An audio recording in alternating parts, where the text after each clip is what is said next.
자, 여러분들 반갑습니다. 한국경제TV 와운의 파트너 홍의진입니다. 자, 오늘 또 우리가 뭔가를 공부를 해 봐야 될 것 같습니다. 오늘 배워볼 내용은 지난번의 내용을 조금 더 이어서 더 디테일하게 한번 좀 보도록 하겠습니다. 뭐 굉장히 복잡한 내용은 아니고요. 뭐 간단한 내용이니까 우리가 오늘도 또 간단하게 좀 보도록 할게요. 근데 요즘에 또 이야기를 하다 보면은 20분이 훌쩍 넘어가는 경우들이 좀 많아요. 그러니까 이게 우리가 뭐 하나 이제 공부를 하다 보면 20분이 이제 넘어가면은 약간 뭐라 그럴까 조금 지루해질 수도 있거든요. 그래서 오늘 시간은 뭐 그렇게 길진 않을 겁니다. 길진 않을 건데 우리가 이제 지난번에 이제 기업 공시에 대해서 여러분들 좀 공부를 해봤죠.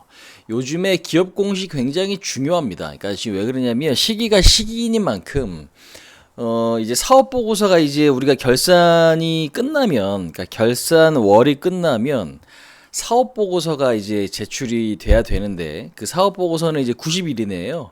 90일 이내. 그러니까 예를 들면 뭐 12월 결산법인이다. 그러면 이제 90일 이내에 사업 보고서가 발표가 돼야 되고 사업 보고서 안에는 감사 보고서가 당연히 있어야죠. 그래서 감사 보고서가 적정이냐, 뭐 한정이냐, 의견 거절이냐, 이제 그거에 따라서 요즘에 보니까 또 의견 거절인 기업들이 또 상당히 좀 있더라고요. 그래서 일단은 우리가 이제 뭐 상패 시즌이라고 하는 이제 4월 전에 3월 중순 이후부터 4월 달 그 사이에 요거가 이제 중요한데 아무래도 이제 내용들이 조금 체크를 해 봐야 되는 부분이에요. 그러니까 결국에는 상패 시즌이 지나다 보니 작은 종목들이 또 꿈틀꿈틀하기 시작을 하죠. 왜? 우려감이 있었던 뭔가가 이제 뭐 우려감이 있었던 부분들이 그게 조금 안도감으로 이제 바뀌기 때문에 그래요. 아, 얘는 좀 문제가 없었구나. 그러면 이제 얘는 조금 움직여도 되겠네. 약간 이제 그런 것들이죠. 그래서 이제 지금 우리가 이제 공시에 대해서는 항상 주식을 하는 데 있어서는 알아보시는 게 좀 좋죠. 당연히 공부를 좀 해둘 필요가 있겠고, 결국에는 뭐 물론 이제 공시를 통해서도 모든 걸 100%다 알 수는 없습니다. 왜 그러냐면 뭐 공시 자체를 또 회사에서 어, 속이고자 뭐 마음을 먹으면 왜 그러냐면 뭐 분식회계라는 게 여러분들 뭐 사실 괜히 있는 게 아니잖아요. 그죠? 속이고자 마음을 먹고 작정하면 뭐 답이 없어요. 근데 이제 뭐 사실 상장 기업에서는 뭐 그렇게 할 기업은 많이는 없기 때문에 일단 오늘 또 기업 공시 지난번에 이제 배우긴 했는데 그러면 이제 우리가 그 지난번에 배운 시간에서 조금 더 뭔가 디테일함을 알 수 있을까? 이제 그것들을 한번 좀 보도록 하겠습니다. 특히나 지금 보면은 전기공시에서 정기공시가 말 그대로 뭐 사업보고서, 반기보고서, 분기보고서. 그러니까 분기가 끝나고 며칠 이내에 보고서 발표가 돼야 되냐, 뭐 이런 것들 있잖아요. 그래서 이제 그런 것들, 그 다음에 뭐 지분공시, 뭐 특수, 뭐 주요사항 보고서, 뭐 이런 것들.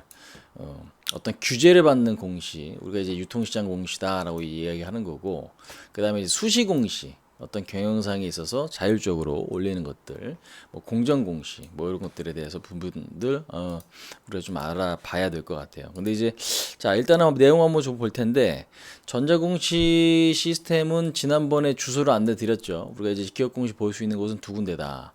한국거래소 기업공시 카인드가 있고요. 그 다음에 금융감독원 전자공시 시스템 다트가 있습니다. 그래서 요 다트 한번 다시 또 들어가 보도록 할게요. 우리가 뭐 네이버나 지금 뭐 구글 가셔가지고 금감원 전자공시를 이제 클릭을 하시게 되면 주소가 나오죠. 여기 이제 클릭을 하게 되면 이런 어떤 이제 홈페이지가 떠요. 다트가 이제 뜨는데 오늘 이제 정기 공시에 대해서 우리가 한번 이야기를 좀 나눠 볼 겁니다. 사업 보고서나 분기 보고서 내용은 같아요. 뭐 크게 차이 나는 건 없는데 여기서 내가 그동안에 뭐 궁금했던 어떤 내용들이 있다. 근데 이제 우리가 정기 공시 보고서를 통해서 알 수 있는 어떤 정보들이 있어요. 정보들이 있는데 한번 좀 보도록 하겠습니다. 뭐 예를 들어서 ISC라고 하는 종목이 있습니다. 또 이제 요거는 우리가 또 수익을 또 안겨준 종목이니까 검색을 한번 해보죠. 지금 여기 보시면 이제 사업 보고서, 사업 보고서를 이제 클릭을 한번 해볼게요. 그러면 이제 여기 왼쪽 상단에 글씨가 아마 지금 뭐 그렇게 크진 않아서 이거 왼쪽에 이렇게 보시면은 회사 개요 뭐 이런 것들이 있죠. 회사 개요, 연혁, 자본금 변동사항, 주식의 총수, 뭐 정관에 관한 사항 이런 것들은 한 번씩 눌러보세요. 뭐 특별하게 그거 할 건 없어요. 근데 이제 우리가 자본금 변동사항을 보시면은 여기에 이제 어떤 자본금 변동, 그래서 뭐 전환사채나 뭐 BW나 뭐 이런 것들에 대한 어떤 이야기들이 나타나는 곳이긴 한데요. 요즘에는 조금 더 구분이 지어놨더라고. 자, 이제 그거는 뭐 그냥 간단하게 눌러보시면 되는데, 뭐 회사의 연역, 언제 얘가 지금 설립이 됐고, 그 다음에 개요 뭐 이런 것들 보시면 나와 있습니다. 한 번씩은 보시면 돼요. 뭐 본사 주소가 어떻고 뭐 이런 것들 있죠. 한 번씩은 좀 보세요. 자, 그럼 이제 사업의 내용이 좀 중요한데요. 우리가 이제 사업의 개요 여기 이제 클릭을 하면 동사 같은 경우가 어떤 사업을 하고 있는지 내용이 올라와 있어요. 근데 이것도 사실 자율적인 부분이기 때문에 뭔가 굉장히 디테일하게 올라 있지 않은 것들도 많아요. 그래서 일단은 사업이 어떤 사업을 하는 그런 회사냐 우리가 이제 알아볼 때는 여기 지금 보시면 사업 개요 눌러 보시면 돼요. 그럼 이제 그 내용에 대해서는 회사 뭐 자율적으로 올려주는 거니까 간단하게 좀 체크해 보시면 될 것 같습니다. 근데 이제 뭐 여기가 너무 또 형편없이 대충 올린 데들도 좀 있어가지고 사실 우리가 공부할 때 물론 안 보는 것보단 낫습니다. 안 보는 것보단 낫지만 이걸 통해서 뭔가 기업에 대해서 너무 디테일한 내용은 사실 알기는 힘들어요. 사실 알기 힘들다. 근데 이제 주요 제품이 뭐 서비스 이런 거 보면 주요 제품이 뭐 사업 어떻게 돼 있냐 뭐 이런 거 ISC 보면 여기 지금 내용들 있죠. 뭐 실리콘 러버 소켓, 포고 소켓, 포고 핀, 뭐 버닌 소켓, 테스트 인터페이스 보드, 뭐 커넥터 온도 조절 장치, FCCL 뭐 이런 것들이 있어요. 그죠? 예. 그래서 뭐 이런 것들 보면 아 얘는 이런 것들을 파는구나라는 거 올려놓기 때문에 체크. 그 다음에 보시면 뭐 생산 설비 이런 것들도 있습니다. 생산 설비, 생산 설비는 지금 어떤 공장들이 있다, 뭐 이런 것들 나와 있어요. 그래서 지금 뭐 매출 및 수주 상황, 원재료 및 생산 설비, 생산 설비에서는 사실 공장의 어떤 가동률이나 이런 것들도 또 올려놓기도 하는데 지금 뭐 여기는 지금 올려져 있지는 않은 것 같습니다. 그다음에 이제 뭐 매출 및 수주 상황, 예. 지금 보면은 매출액 전체 사업에서 어떤 사업이 어떤 제품이 얼마만큼의 매출을 차지하고 있는가, 맞아. 그런 것들이 여기 지금 올려져 있어요.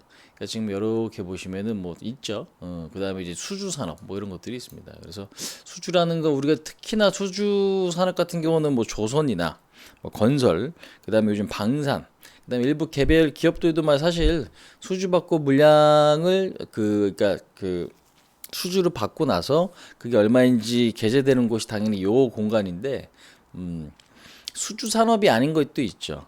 주문 받고 나서 이제 물건을 만드는 곳들도 있기 때문에 사실 그런 거는 이제 어떤 산업 기업의 특징에 따라 좀 다르기도 하니까 올려져 있지 않은 경우들도 있습니다. 이제 그렇게 좀 체크를 해보시면 될 것 같고요. 자, 그다음에 이제 뭐 위험 관리 및 뭐 파생 거래 뭐 이런 것도 있어요. 그러니까 우리가 보면 일종의 보험이에요. 왜냐하면 수출 기업 같은 경우는 어떤 환차 손이나 이익을 볼 수 있잖아요. 그러면 그거를 이제 어떤 조건에 맞춰서 은행과 이제 계약하는 경우들이 있습니다. 옛날에 이제 2008년도에 키코 부실 사태가 굉장히 좀 많았었죠. 근데 이제 사실 이거를 일반 개인이 본다고 해서 너무 디테일하게 알기는 어려운데 저도 옛날에 이러고 갖고 공부는 좀 많이 해봤어요. 현재 환율이 어떻고 요렇게 되니까 아 환율이 어떻게 되면은 뭐 부실화가 좀 생길 수 있겠구나. 예, 뭐 그런 것들이죠. 키코라는 게 낙인 나가오시잖아요. 그러니까 어떤 범위를 벗어나면 어떤 범위를 예를 들어서 뭐 벗어나게 된다. 위든 아래든 범위를 이제 벗어나게 되면 내가 어느 정도 보존해 줄게. 대신 이 안으로 들어오게 되면 너가 뭐 보상을 해야 돼. 뭐 이런 것들이 있어요. 그러니까 은행만 손해 볼 수 있는 구조는 아닌 거지. 근데 이제 그 회사가 분석을 할 거 아닙니까? 그죠? 아, 나는 환율이 적어도 여기 뭐 어디야? 2,000원까지는 안 갈 것 같아. 대신 수출 기업이니까 너무 많이 빠졌을 때는 나는 어느 정도 환차 손에 대해서 보상을 해줘. 뭐 그런 것들이에요. 근데 이제 예상을 뒤엎고 어떻게 회사가 분석한 대로 안 가고 완전 벗어나는 거지. 그러면 그거는 엄청나게 또 문제가 좀 될 소지들이 있는 거잖아요. 아무튼 이제 그런 것들도 있었다라는 거. 그래서 이제 그런 것들의 어떤 계약 상황에 대한 거는 우리가 뭐 위험 관리 및 파생 거래 여기 보시면 나와 있습니다. 그다음에 주요 계약 및 연구 개발 활동. 그럼 요거 연구개발 활동 같은 경우는 우리가 뭐 보통 보면은 그동안에 그 회사가 뭘 어떻게 특허 아니면 뭐 정부 과제 근데 요것도 사실 다 안 올라와 있는 경우들이 좀 있어요. 예, 안 올라와 있는 경우들이 있기 때문에 근데 일단은 뭐 체크는 좀 해보자. 예, 그렇게 좀 말씀드리고 그다음 뭐 기타 참고 사항들 이런 것들 보면은 또 아까 우리 사업의 내용들이 있죠. 거기에 올려져 있던 것처럼 어떤 내용들이 올라가 있으니까 이것도 이제 역시 한번 읽어보시면 뭐 도움은 된다. 근데 이제 이게 중요한 게, 공시 내용 자체가 뭐 굉장히 이게 어떤 규제가 좀 들어가거나 그런 게 아니에요. 그러니까 당연히 정기 공시는 이 기간 안에 발표를 해야 되고, 어떤 틀이 있는 것들도 있죠. 당연히 재무제표 같이. 근데 이제 뭐 회사가 뭐 하고 이런 것들은 회사마다 다 다르게 올려요. 그러니까 어떤 내용을 조금 더 디테일하게 알 수 있는 회사들도 있고, 그 다음에 그렇지 못한 회사들도 있다. 근데 이제 제가 항상 경험적으로 봤을 때는 물론 다 그런 건 아닌데, 요거 내용을 좀 디테일하게 쓴 회사들은 약간 좀 성실한 회사들도 좀 있어요. 아, 성실하다. 그러면 이걸 내용을 읽어봤을 때 조금 뭔가 믿을만하다 하는 쪽은 결국에는 나중에 뭔가 문제거리가 별로 안 생기는 경우들도 좀 있는 것 같아요. 뭐 이렇게 말씀드리면 좀 어려울 수도 있긴 한데, 읽어보면은 되게 좀 뭔가 디테일하고 자세하게 쓴 데들은요, 그래도 나중에 주가가 또 잘 가는 경우들도 좀 있는 것 같더라고요. 예. 아무튼 이제 그런 것들을 좀 체크해 보실 수가 있다. 자, 근데 이제 무엇보다 중요한 거는요, 여기 이제 재무에 대한 것들도 있는데, 재무에 대한 건 제가 또 다음 시간에 시간을 들여서 우리가 기본적으로 재무 상태표, 포괄 손익계산서, 자본 변동표, 현금 흐름표 이런 것들을 좀 안내를 좀 드릴 겁니다. 그다음에 연결재무제표 좀 뭐 주석, 우리가 이제 자회사가 있고 IFRS, 연결재무제표. 그러니까 예를 들면은 뭐 그거죠. 내가 어떤 기업에 A라는 기업에 지분 50% 있다. 뭐 얘가 지금 뭐예요? 100억의 이익이나. 그러면 지분 50%니까 어떻게? 50억만큼의 이익을 내 걸로 이제 계상해서 올리는 거죠. 이제 그런 부분들처럼 연계재무제표는 내가 지금 갖고 있는 회사의 지분에 따라서 더 뻥튀기가 될 수도 있는 거죠. 그러니까 더 많이. 그 다음에 이제 일반 재무제표는 내가 순수하게 하고 있는 사업, 예, 내 지금 본연의 가치만큼 연결 말고 이제 그렇게 올라와져 있는 건데, 아무튼 이제 오늘은 약간 오늘이 아니라 요즘에는 연계재무제표를 뭐 대다수 뭐 많이 쓰니까 일단은 이제 그것들은 시간 내서 우리가 이제 중요하게 조금 바라봐야 될 것들 있죠. 예, 그런 것들이 좀 체크할게요. 그 다음에 지금 보시면 여기 보시면 배당에 관한 사항이 있어요. 그러면 배당에 관한 사항은 이 회사가 배당금을 그동안에 얼마만큼 지급했는지, 예, 그런 것들이 좀 나와 있습니다. 여기 보시면은 ISC 같은 경우는 0.2%, 1.8%, 0.6%. 얘는 뭐 배당이 굉장히 짠 회사예요. 그죠? 배당 받으면은 그렇게 많이 배당 주는 회사는 아니다. 그렇게 좀 보실 수가 있겠습니다. 그래서 지금 보면은 배당을 많이 주는 회사의 어떤 특징들이 있는데, 이것도 좀 이따 한번 눌러보죠. 그 다음에 이게 조금 중요한데, 이거 한번 좀 보겠습니다. 어떤 부분이냐면, 증권을 발행, 그러니까 증권의 발행을 통한 자금 조달. 그럼 우리가 지난번에 배웠던 거 있죠. 뭐 CB나 BW, 신주 이수거부사채나 뭐 전환사채나 그 이외의 때 것들 내용들이 여기 올라와 있습니다. 예. 그래서 이걸 이제 클릭 한번 해볼게요. 지금 보면은 여기서 중간중간에 있죠. 뭐 전환권 행사 이런 식으로, 그죠? 주식 배당, 그다음 뭐 유상증자 뭐 이런 식으로 올라져 있습니다. 그럼 얘가 지금 갖고 있는 거는 뭐가 어떻게 돼 있느냐 한번 좀 보죠. 뭐 회사채, 예. 상기 미상환 200억 교환사채 발행권입니다. 뭐 교환사채 뭐 이렇게 좀 돼 있죠. 예. 그래서 여기 지금 보시면은 뭐 이렇게 올려져 있어요. 예. 그래서 뭐 요런 내용들 특별한 거는 조금 없는 것 같은데, 우리가 지금 보면 하이드로 리튬이라고 하는 종목 한번 검색 한번 해볼게요. 2차전지 관련주에서 리튬 관련주로 상당히 좀 핫했던 기업이잖아요. 과거 걸로 한번 좀 보겠습니다. 사업 보고서 말고 3분기 분기 보고서 요거 클릭 한번 해볼게요.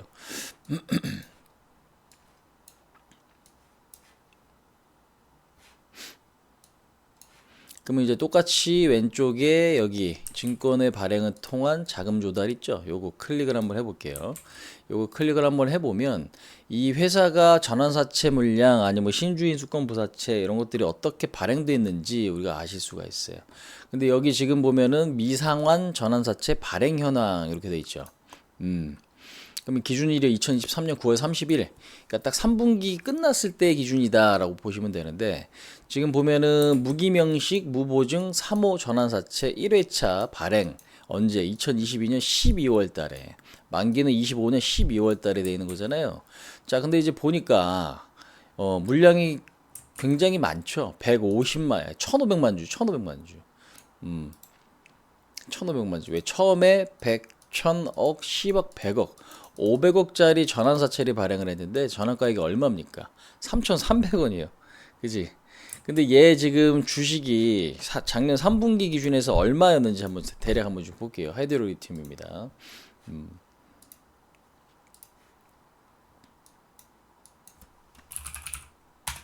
자, 지금 보면은 작년 3분기 그러면 저 공시를 딱 보시면 여러분들 언제 우리가 확인하실 수가 있는 거예요. 10월달, 11월달, 11월 중순 전까지, 11월 15일 전까지. 그죠? 왜? 분기가 끝나고 45일 이내니까요. 그죠? 그럼 뭐 이제 우리가 3분기는 언제 딱 끝나요? 9월 30일 날.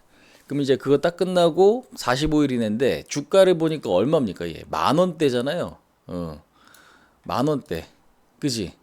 야, 그러면 이거 지금 아까 지금 보여드린 대로 하이드로리튬 같은 경우에는 전환가액, 그러면 이거를 채권 발행한 사람, 그러니까 이 채권을 갖고 있는 투자자는요 500억짜리 지금 전환사채를 어떻게 투자를 한 거예요. 투자를 한 건데 중요한 건 야, 나 이자도 주고 나중에 주식도 받고 권리도 줘. 근데 그게 500억이야. 액수가 상당히 좀 크죠. 전환가액이 얼마? 3,300억. 3,300원. 근데 지금 이렇게 보시면 이 당시에 주가가 얼마입니까? 10,000원대잖아요. 그러면 나는 주식을 3,300원에 바꿀 권리가 있는데 10,000원이면 여러분들 어떻게 해? 내가 그냥 차익하고 싶으면 차익해버리면 되는 거예요. 그지? 근데 그 물량이 얼마만큼 있다고요? 1,500만 주가 있다고. 하이드로리튬 같은 경우는 요 당시 거래량이 하루에 500만 주 거래가 됐었어. 그지? 그럼 상당히 좀 어때? 거래량은 풍족하긴 하지만 전환사채 물량도 상당히 많습니다. 그럼 얘는 어떻게 되는 거예요? 주가가 올라갈수록 당연히 또 차익하고 올라갈수록 또 차익하고 이런 상황들이 발생이 될 거 아닙니까? 뭐 이런 것들이에요. 그래서 얘는 지금 근데 전환사채만 있는 게 아니라 또 뭐야? 신주이수권 부사채. 요것도. 근데 요것도 보니까 물량이 어때? 또 3,300원인데 1,500만 주 또 있어. 와, 야 이거는 뭐 시비도 있고 신주인수권 부사채도 있고 매물 부담이 엄청나게 많은 거죠. 그죠? 그래서 이런 것들을 보면은 주가가 이렇게 양봉이 뚝 뛰고 거래가 좀 터지고 막 올라간다 한다고 무조건 좋아할 게 아니에요. 왜? 당연히 여러분들 입장 바꿔 생각을 한번 해보세요. 이제 그런 부분들. 그래서 기업마다 이제 이 부분들이 올라와 있는 게 여러분들 어디 있습니까? 예, 방금 보여드린 대로 여기 지금 금감원 전자공시 시스템 여기 위에 올려 있습니다. 그래서 여기 지금 보시면 3분기 이후에 어때요? 신주인수권 행사 막 다 계속 전환권 행사하잖아요. 신주인권 인수권 행사하고 전환청구권 행사. 그러니까 주가가 올라갈 만하면은 빠지고 올라갈 만하면 빠지고 이제 그런 부분들도 있어요. 그러니까 얘 지금 보시면 어떻습니까? 작년 3분기 이후에 주가가 밀렸죠. 물론 이 기업이 갖고 있는 실적이 지금 좀 별 볼 일 없고 야 주식은 그래도 실적이 좋아야 올라가는 거 아니냐? 그렇죠, 맞는 얘기죠. 근데 얘 지금 어때요? 보니까 계속 전환권을 행사를 하니까 올라갈 만하면 매물 나오고 올라갈 만하면 매물 나오고 또 주가가 어느 정도 빠지면은 야 이거 더 이상 밀리면 안 되니까 어떻게 해? 아까 3,000원에 전환권 행사의 권리가 있는 투자자는 어떻게 되겠습니까? 차익하면서 계속 그걸 할 거 아니에요. 그러니까 부진은 면치 못하는 거지 이거 계속적으로. 그러니까 또 바꿔 말해서 저렇게 그 전환권 행사할 수 있는 물량이 많으면 주가가 어느 정도 올라오기도 해요. 왜? 인위적으로 땡겨지는 경우가 있어요. 인위적으로 땡겨지는 경우가 있어. 왜? 너무 싸지면 남는 게 없죠. 근데 투자자는 지난 시간에 뭐라 그랬어요? 이 전환권 행사 가격을 낮출 수도 있다고. 낮출 수도 있습니다. 그 조건에 따라서. 근데 이제 웬만하면은 물량이 저렇게 많다라고 봤을 때는 다시 한번 올라가 있는 경우도 있는데 아무튼 지금은 우리가 확인해 보실 수 있는 거 그러면 이제 이 공시를 통해서 보실 수 있는 것들은 그런 정보들을 보실 수 있다. 예, 그렇게 좀 보시면 돼요. 그 다음에 이제 GS의 어떤 정기 보고서에서 요것들이 있습니다. 아까 우리가 뭐 배당에 대한 것도 알 수 있다라고 했는데 GS 한번 좀 볼게요. 이렇게 지금 내려보면은 요거는 뭔가 이제 내용이 많은데 그거를 조금 더 디테일하게 해놓은 겁니다. 예, 중간에 이제 내용 자체를 디테일하게 해놓은 건데 잠깐만요. 어디가 있냐? 여기 있어. 배당에 관한 사항 요거를 클릭 한번 해볼게요. 그래서 지금 증권의 발행을 통한 자금 조달 누르면 뭐 12 발행이나 우리가 뭐 BW나 그 이외에 어떤 자금 조달에 대한 부분들을 알 수 있는 거. 요거 보면 아까 좀 전에 하이드로리튬은 야, 물량이 진짜 많이 있구나라는 거 보실 수 있었는데, 이제 여기 보시면 내용들이 있으니까 여러분들 좀 체크를 해보시면 되고요. 그 다음에 이제 배당에 관한 사항은 보시면 GS 같은 경우, 아까 뭐 ISC는 뭐 배당금이나 이런 것들이 좀 형편없었다. 제가 말씀드렸잖아요. GS 같은 경우는 현금 배당 수익률이 보통 주가 6% 이렇게. 그죠? 지주사잖아요. 이렇게 야 5% 5.9 우선주는 77 5.6 배당 많이 주네라는 걸 보실 수 있죠. 그러니까 여러분들 시간 되실 때 내가 궁금한 기업 있으면 이렇게 한번 들어가 보셔갖고 내용 체크해 보시면은 그게 나한테 많이 쌓이죠. 정보 자체가. 그러면 이제 내용 보실 때 나중에 속도가 또 붙는데 이런 거 보시면은 알아두시면 좋죠. 야 어떤 기업은 얼마만큼 배당금을 많이 주는지 뭐 그런 것들이라든지 그러면 나중에 그거를 이제 찾아서 기록을 해두시면 매매하실 때 또 도움이 많이 되니까 그렇게 좀 체크를 해보시면 될 것 같습니다. 자, 아무튼 이제 오늘 내용은요, 이렇게 금감원 전자공시 시스템 들어가서 어떤 내용들을 확인하는 거 여러분들 알아보는 시간을 좀 가져봤습니다. 특히 중요한 거는 사업의 내용, 뭐 이런 것들 체크하는 거 중요한데, 우리가 이 기업들이 지금 뭐 전환사채나 BW 이런 것들이 얼마만큼 있는지 알 수 있는가, 이제 그것들 알아보는 방법 좀 배웠고, 뭐 배당금, 체크하는 거 이런 것들이 좀 배웠으니까 매매하실 때 또 활용을 해보시면 될 것 같아요. 그래서 전환사채 물량이 아직 지금 엄청 많다. 근데 최근에 주가가 오른다. 근데 보니까 날짜가 됐어. 행사할 수 있는 날짜가 됐어. 그러면 어떻게 해? 그게 이제 주가가 올라가면 매물로 작용할 수 있는 거예요. 그죠? 예. 그러면은 얘가 좀 올라가면 나는 어떻게 해? 더 사야 될지 팔아야 될지 어떻게 해야 될지 그런 것들에 대한 어떤 예측을 해볼 수 있단 말이에요. 이제 그런 것들을 우리가 지금 요런 어떤 공시를 통해서 이용을 해보면 되는 거니까 그렇게 좀 말씀을 좀 드리겠습니다. 자, 오늘도 여러분들 내용 요 정도까지 좀 마치고 고생들 좀 많이 하셨습니다. 자, 성투하시기 바라겠습니다. 지금까지 홍의진이었습니다. 네.